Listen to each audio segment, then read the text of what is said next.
Good morning. Ooh, good morning. How are you this fine day? I am here. Well, you know what? I accept that as a great start because I always like to start my Fridays with you, Rose. So today we have the joy of talking about two things: data analytics and the art of pivoting when shit goes sideways. Or Yes. just, takes a trail that you're not really wanting it to go. Yeah. Because you've had a hell of a week, my love. I have. Too often when things start going crazy, people are like, all right, I'm done. I'm calling it quits. It just isn't working. And, it's often minor changes that take it from it's not working to, oh, whoa, what just happened, right? So I think it's really important. Again, that goes back to a winner is just a loser who didn't quit. Pivoting is the same thing. If something's not working, that's fine, but figure out what is working, what's not working, change what's not working, and keep going. Don't just throw in the towel. Exactly. And I mean, it's easy to get super frustrated when you feel like you're doing everything you're supposed to be doing and nothing's working. Or even you've made a few tweaks here or you've made a few tweaks there. Sometimes it's literally just that one little thing that you need to do. It could be a color change or brand, it could be a whole branding change. You don't know what it's going to take, but you just make those minor adjustments here and there and here and there, and you tweak until you find what works.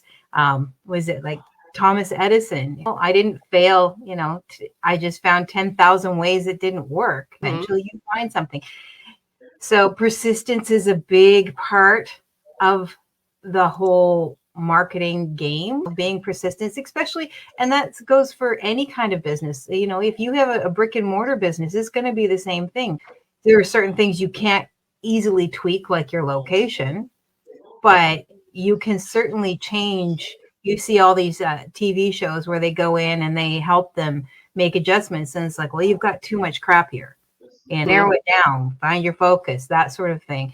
So, tweaks are made and whatnot. So you've had to do that this week. You've had to take some stock, yes?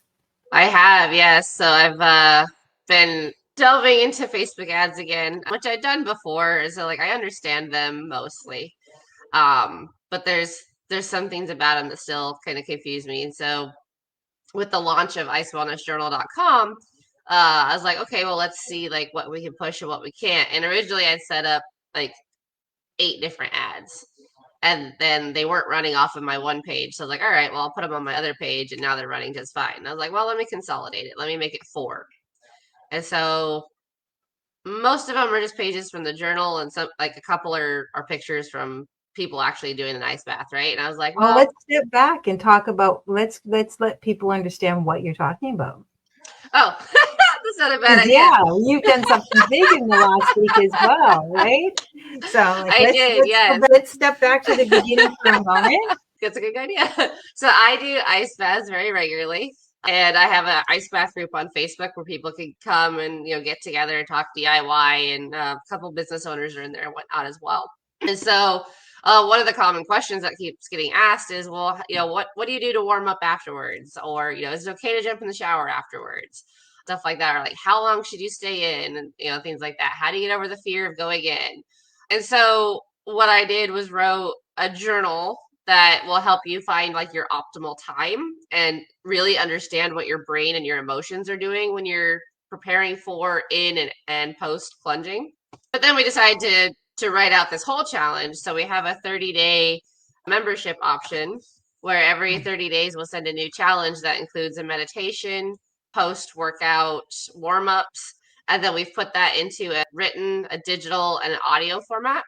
Right. And then we're also sending out a newsletter with some helpful tips about water changes, keeping your water clean, good practices around the ice bath and whatnot, as well as a featured expert and podcast of the month to kind of help people, because a lot of the questions they're asking are pretty easy to find, but some people just don't want to do the legwork to search it, right? So we're trying to get the information to people in a nice, clean, easy, automatic delivery way to help assist in the whole ice wellness practice. That's exciting. I mean, you've started your own program. You've got you've got a beautiful journal that you've put together to help people can, able to track what they're doing and stuff like that.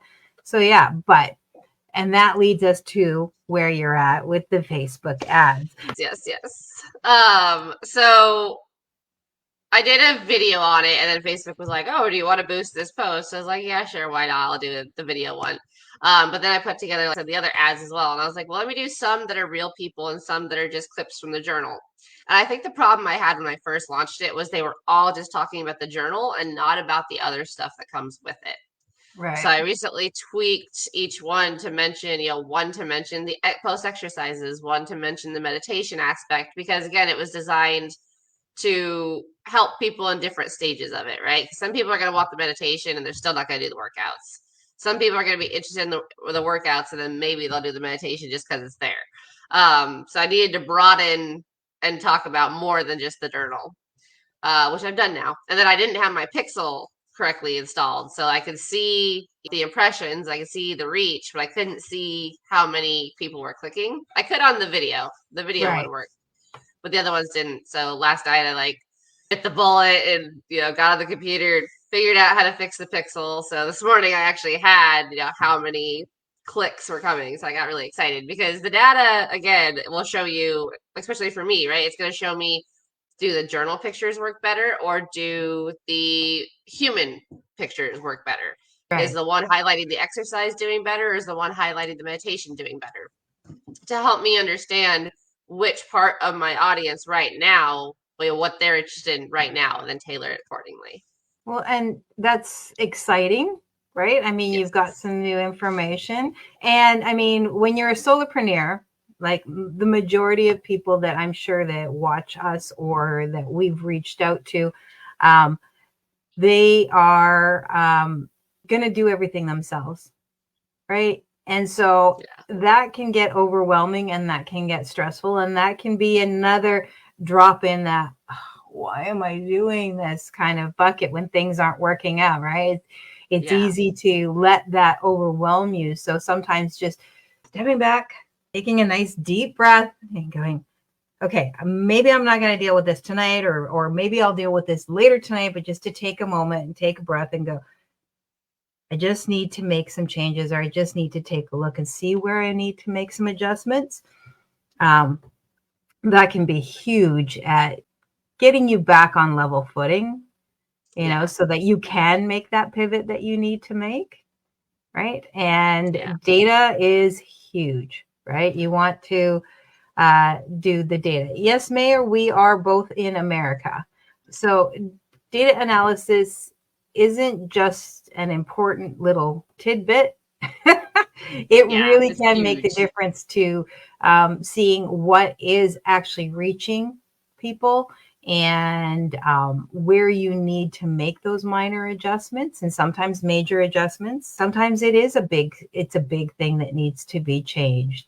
But by using that data that you can find, like with you in the case of having the Pixel, so that you can actually see the number of clicks, not just the number of impressions that you're getting, or just seeing, like, for if you're on TikTok, seeing when people are dropping off, where their people are coming from, whether you're reaching the people you want to reach.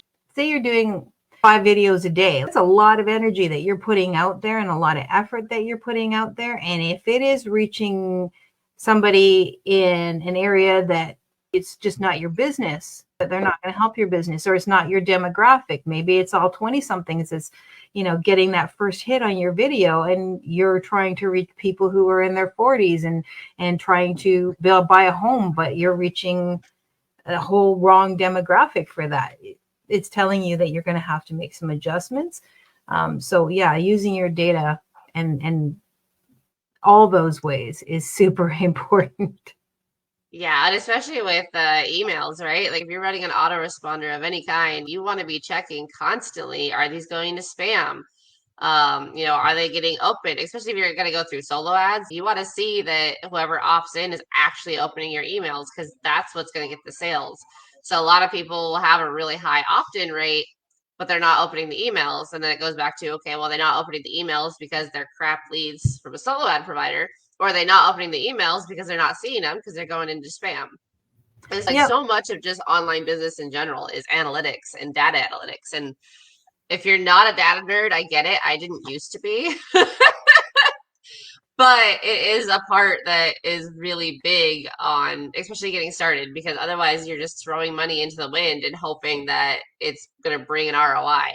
And that's the Yeah. other nice thing about the pixel with Facebook too, is when sales do happen, and if it's tracking the sales, you can see like, okay, I'm making, 200% ROI on this ad, but I'm only making 30% ROI on this ad. So let me boost this ad more. I'll be able to put more of my energy and resources into this ad versus the one that's not performing as well. Yeah, and it also gives you the opportunity to look at the two ads and go, okay, what's the difference between two of them? And okay, make more like this and less like that. And that's the same with even with Facebook. When you're doing reels, it gives you the opportunity to test covers, to do an A/B test, and that's completely free, right? You can do an A/B test. You've got the same reel that's out there, but you're doing an A/B test, and it will allow you to see which one does a little bit better. And it's just a cover, and it's the same when you're doing your emails. You can test your subject lines to see which one is getting the pull.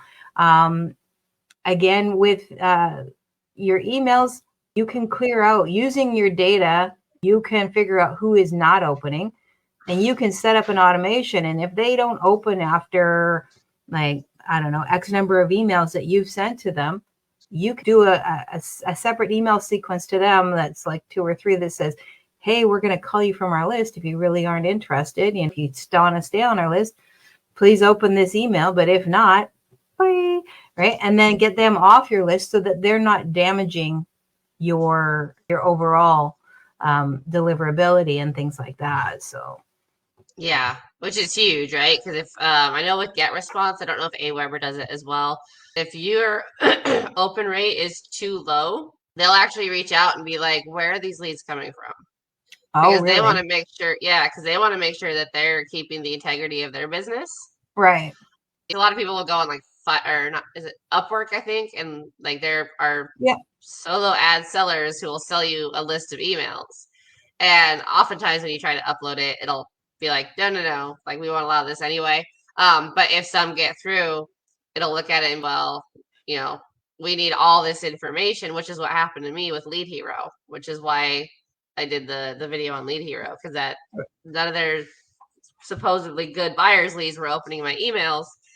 And GetResponse was like, yeah, where did these come from? And then when I told them the whole story where they came from, they were like, yeah, no, we're not cool with that. And I was like, okay, cool. So I had to go out and they scrubbed my list actually. And we're basically like, don't let it happen again. I was like, okay. So yeah, I learned my lesson on that one. But again, another opportunity to pivot. You took the information. Yeah. You got, you reached out who you needed to reach out to figure out why it wasn't working, what the issues were. And then, you pivoted. You realized that was not the best step or process for you. And some people will look at that, and if it's in their situation, and they will say, oh man, I failed here. It's like, no, you didn't. You learned something. Yeah. That's a growth opportunity.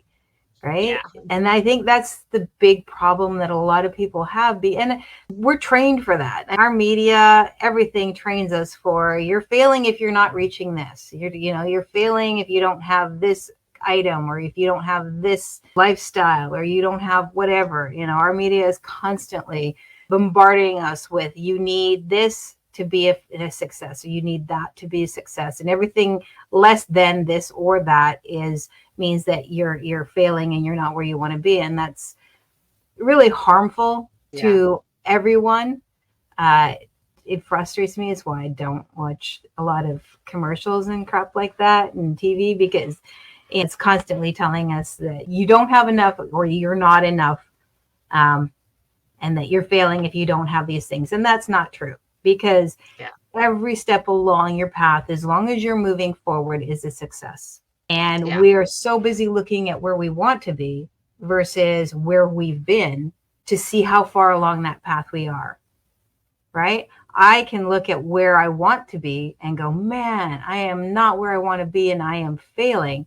Or I can look back and go, holy crap, I know a lot more than I did a year ago. I'm a lot further ahead than I was a year ago. A year ago, the concept of sitting down and having a weekly podcast chat about marketing and the various things that go into it, especially for new or beginning people or people who are struggling, I would never even have considered that that would have been something I was going to do. Right. So clearly, it's all about how you look at where you're at and also recognizing that it's okay if things aren't exactly where you want them to be, as long as you're willing to take a look at what is working, what isn't working, and make those adjustments along the way. I'm super proud of you and excited for your new venture. I think that that's amazing. And I've seen a couple of your ads. So yes, I have. And they're great. I liked the meditation one. I thought that was good. And I also saw the exercise one, just with a little bit of information there. So I thought that that was actually like, hey, I know that chick. It's funny though, I am learning that like if it's something you're really passionate about, it's even harder to remain just look at the data. Just look at the data. Because like when I was running ads for, like PWA or LM or any of those, it was like, okay, well, whatever. It's not my face. It's not my video. It's not, if it doesn't do well, it's fine. I'll be annoyed because I'm using their format that they swear works. But, if it doesn't, and then like when it's your project, you're just like, but I'm passionate about this. I know it's good. Why isn't anybody buying or why isn't anybody staying and clicking further? So it's a lot harder to keep that perspective, but I'm managing. Well, but I mean, being passionate about it is also helps you in other areas, right? If you're passionate about it, you're going to want to figure out why isn't it not working, right? Whereas if you're not passionate about what you're doing, you're going to be like, whatever, Yeah. Too bad, so sad. Yeah. Exactly. But, passion is part of what gets you motivated to go like, yes, it hurts more, but that hurt is also what inspires you to push a little harder and do a little more and all of those things. It's why you were up late last night working on your Pixel instead of like, I'll deal with it later, right? Yeah. The thing is that those, like, you don't really have to put a lot of money into the beginning stages, right? You can do like $5 a day to each one, and still get to see like which one's performing better. And then as you know which ones are performing better, then you can maybe up your budget for that ROI. Now, I don't know how long I'll run it without any kind of ROI, because I'm not independently wealthy yet. But you don't have to dump hundreds of dollars into them right away. Well, yeah, because you're testing. It's another form of testing, right? It's another way of gathering data to see, what's going to work so that you can put the money into the areas like you can put, when you're ready to put more money into something, where to put it. You're not putting it on, you're not betting it all on the unknown outcomes, right? That's a good thing to learn. And even if you're not going to do advertising, again, it's the same thing. If you're decided to go just full 100% organic, no ads, all of that, you're still going to want to do the testings just so that you can gather the data, so that you can figure out, okay, what's landing and what's not, what's sticking and, what's pulling people and what's not. And it might take a little longer, but that's okay. As long as you're willing to look at it and go, okay, so that for me, I'm a talker. And so when I do my videos, I talk a lot and I get drop off retention. Obviously, it happens because people don't want to stick around for the information or whatever.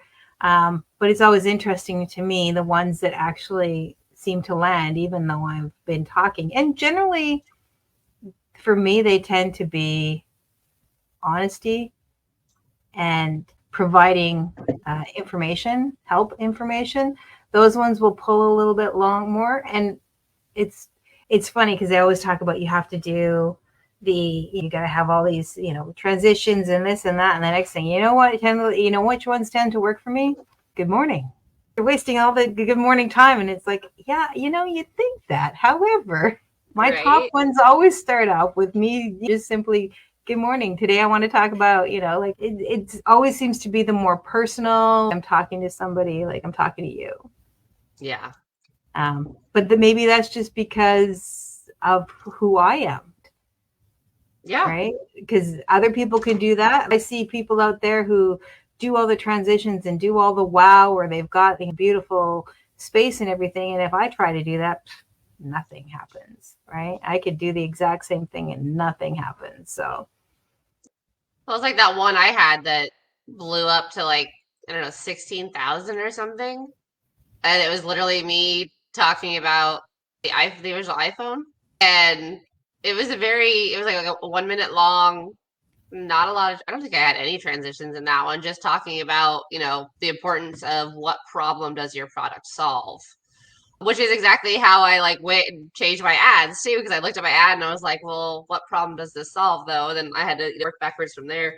And, some of the comments were like, you knew that Steve Jobs did this, but you didn't know that it was called the iPhone. You could have Googled it. And I was like, okay, yeah, but like the name of the product was not the point of my story, so it wasn't worth it.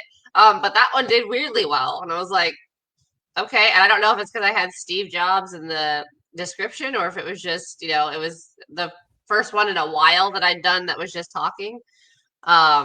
But that was kind of fascinating to look at. Like, I still haven't figured out why that one did so. That's the only problem with data analytics is like sometimes you're just like, the data's all the same. I don't understand. I just posted it at a different time one day.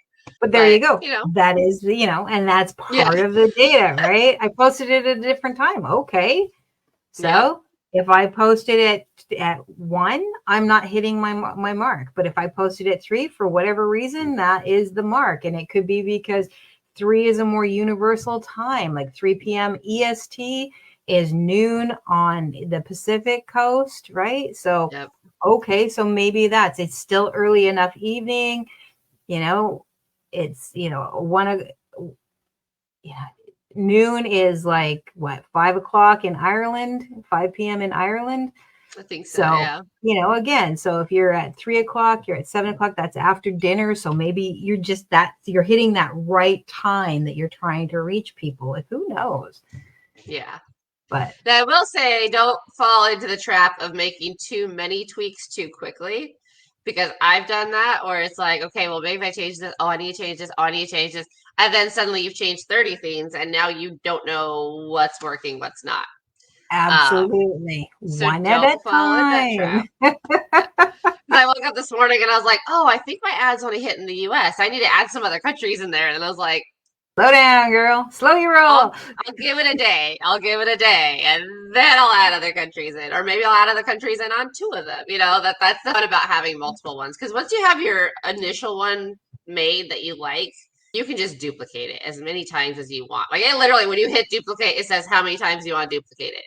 And then you put in a number and it goes, cool. It like does it all for you. So it makes it stupid simple. And again, though, like, bear in mind budgeting and whatnot. Don't, duplicate it 100 times and then put $1 to each one, because that's not really going to help you. Yeah. I mean, you're trying to gather information and then utilize that information. So if you're going to pay for it, at least try to give it an opportunity to do something for you.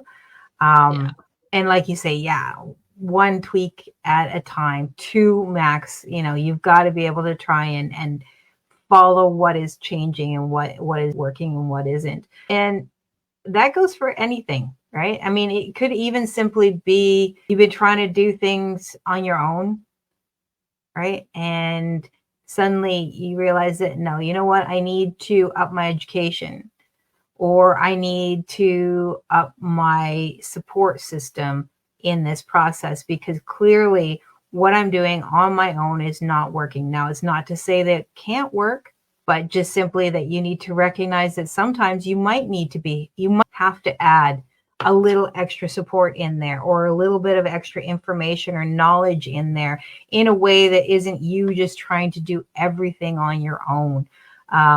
Like in your case, you're doing the ads on your own now, right? But if this Yeah. if grows and builds a bit more, right?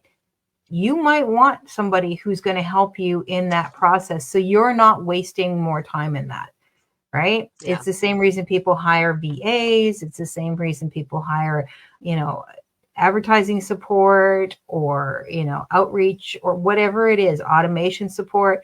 Those tweaks are there to help you grow and build your business.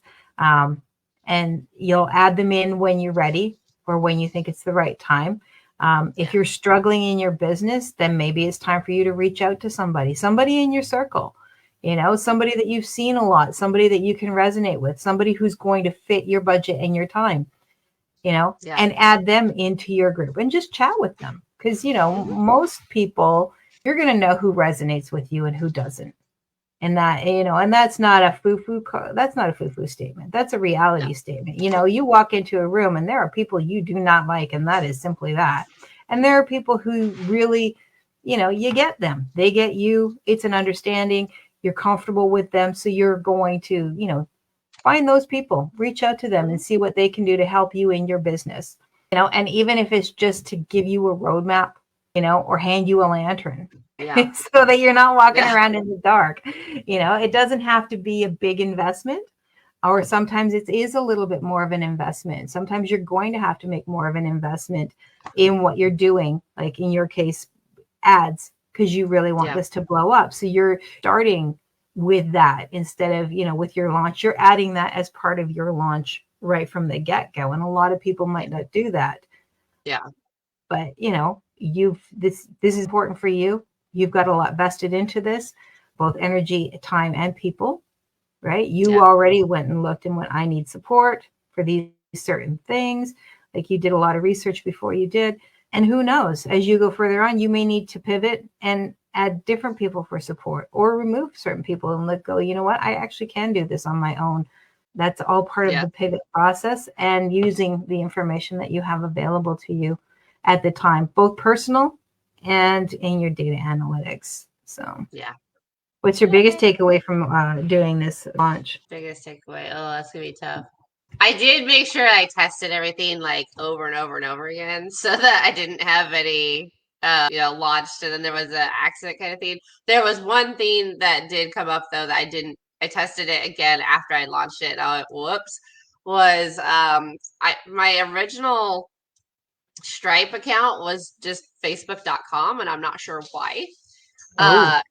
Yeah, and so when I a pop up Ice Wellness and everything, but then on the receipt it would still say facebook.com. And I was like, what is this? So I had to change that. And then in my SEO metadata area, I had I typed Ice Wellness subscription. And then so I had people that were like, oh, well, what's the subscription though? And I was like, well, it's a membership actually. So I had to go back and change the metadata so that it didn't just read subscription. So those are two things, like just checking those little tweaks to make sure that it's reading properly. Yeah, that is huge for anybody who's setting up their own thing. If you're going to use Stripe, make sure that your invoices or your receipts or whatever state your company or state what it's for. Because if you don't, it just says client or some random thing, and it may just get deleted. Yeah. Right? Especially if you have a reoccurring invoice that you're doing. It'll just get deleted because people will think spam or phishing. I don't know about you, but I get emails, invoice for some bullshit company. And so I'm like, well, if I don't know this and I haven't actually, I'm not even going to look at this. So you make sure that you've got those little details taken care of. And sometimes it's just a matter of like hunting and pecking around. I had to learn that with the publishing side of things. It's like, where is it? What does it say? Okay. Yeah.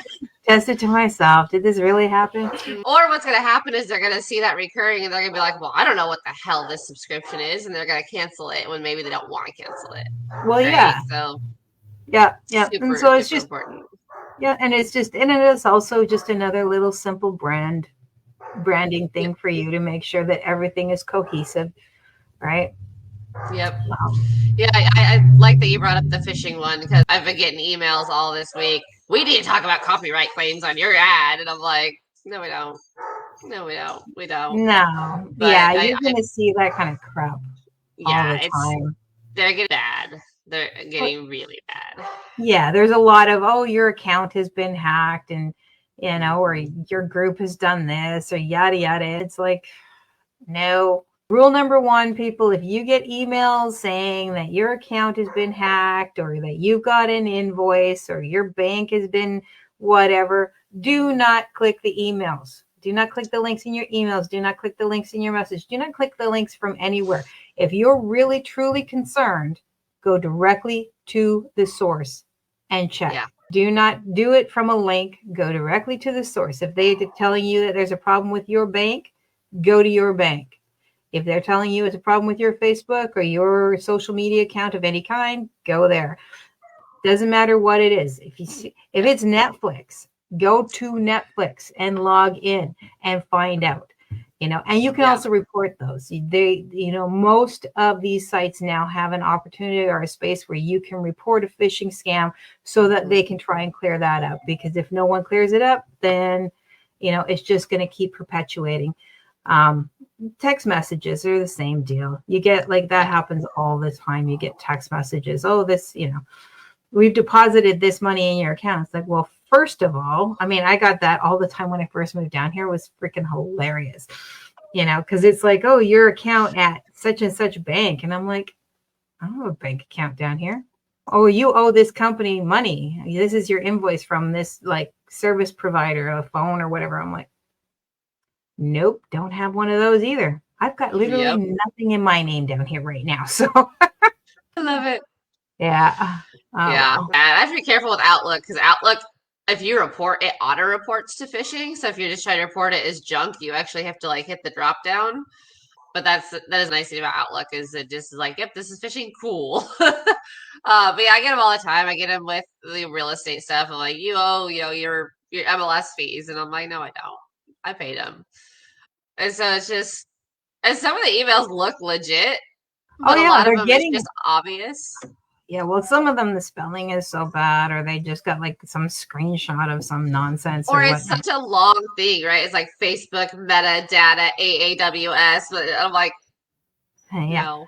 Or Yahoo dot, whatever country, and it's 6,000 numbers afterwards. It's like John Smith, 1, 2, 3, 4, 5, 6, 7, 8, 9, 10.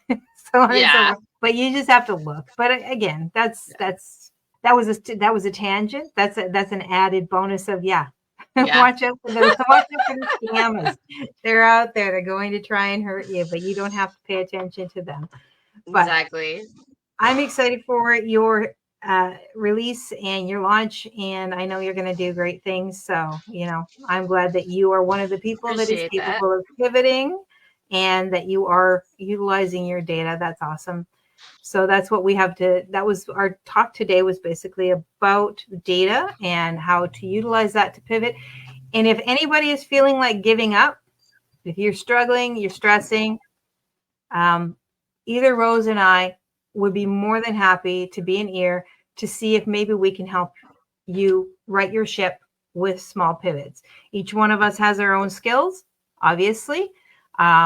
So either one of us can help you with that. And don't be afraid to reach out, because we are here to help you. That is why we have this podcast on a weekly basis. Hello.